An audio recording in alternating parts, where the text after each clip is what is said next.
The single most important part of the momentum equation is movement, right? So I'll give you an example. Here's how I explain this to people. So if you're driving your car and for some other strange reason, the car stalls and you're stuck, right? You have one of two things you can do, right? And let's imagine you're in a, cell phone black zone. You can't phone anybody. You got one or two things you can do. Sit in the car, switch on your hazards, and pray somebody's going to come past you. That's what we call the charity approach. Hi, I'm here. I grew up poor. I didn't get a good education. Help. It completely gives the power to the person on the other side of the equation, which is I feel like I want to help, and here's how much I'm willing to help with, right? Flash the hazards. The alternative is you open the driver's door, you drop the handbrake, you put your shoulder behind the chassis, and you push. Now, when you start pushing, the hardest part is going to be that initial meter, because the car is completely still. It's got no momentum. So you start pushing. And what happens is 5 meters down the line, 10 meters down the line, assuming the road is flat, of course, all of a sudden you're not pushing as hard as you were, you're just maintaining momentum. So the reason I always say to people, start, is because the hardest part is the beginning. My dad used to say to me, you will always be the worst at something the first time you do it.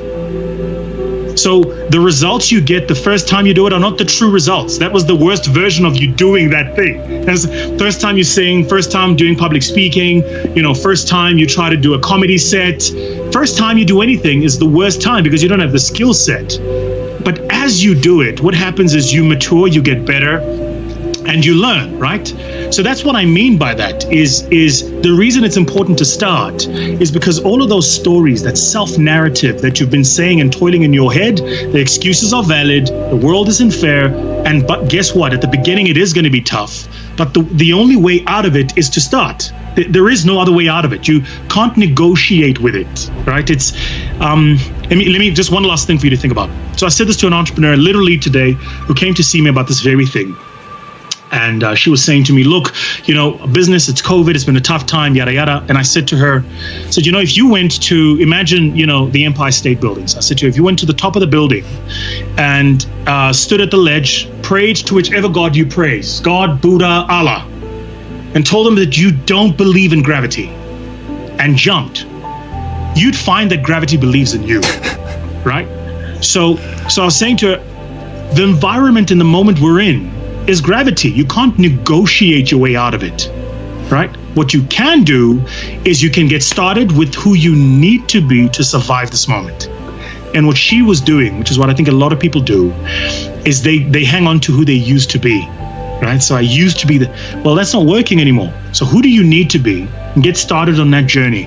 I really honestly firmly believe in the school of starting. Starting, I think, is often more important in the entire momentum construct than everything that comes after that. Excellence is not a concept foreign to us. Excellence is in our DNA. And so what's important for you and I is to remember this. Ningazilibali ukuba nizalwa ngobani. Because where we come from, what we represent is far, far stronger than anything we have done. Before I love and leave you, let me end by saying this. I am of the view that the history has not yet been written. The stories have not yet been told. The fables have not yet been imagined, nor tales foretold about the capabilities of Africans.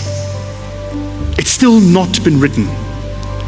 Yours and my task and my generation is seized with making real a history that will be told about a new Africa. One that brought to the world innovation and one that held itself to a standard of excellence. There are some things that you can't wish away. We're in the dead of winter right now. You could go on your knees, close your eyes, and look up to the beautiful South African skies and pray to whichever God you praise, and ask that God, that the temperature of the day should change, and it won't, because the season is winter. And life is exactly the same. The seasons are presented as they are. If there must be feast, there will be famine. If there must be prosperity, there will be moments of poverty too. The difference is not which season we go through, but the difference is our consistency as we go through those seasons. And so the final note for you to think about as a young person today is to be consistent in your resilience. Because it's easy to be nice when things are good. It's easy to be liked when you're not speaking the truth. Resilience, leadership, finding the moment, accelerating through those corners, and being the pilot that's able to fly through the storm. All of those require the singularity of truth. So rethink for yourself what you stand for. Reframe for yourself what this moment is about, and restart to yourself the contribution you'll make to society. So I think it's important for people to, rather than ask the question, should I focus on one thing or do many things? The question should be, what do I want to be in my eulogy? When I'm no longer here and somebody's standing in front of my peers and friends and haters, and they're telling the story of my life, what do I want them to say? Because usually what you'll notice is if you start with the end in mind, then your purpose becomes very clear. You know, you'll write down the stuff that matters to you just instinctively. I want people to say that I did X and I did Y and I did Z. Well, then do X and Y and Z. That's the stuff you should be focusing on. The single most important, Yet perfect at it, but I'm learning, is I'm learning to see time in context. Because what happens with us is when you are in the moment is so intense that your whole entire life can be consumed in it. But time is a continuum, right? So you learn to see moment as a part of the continuum, not as everything. So when I go through challenges, I just remember it's part of the continuum. It started, so it must end, and then something must carry on. There must be life after this, as there was before it. Not easy, I have to tell you. Not easy. Very difficult.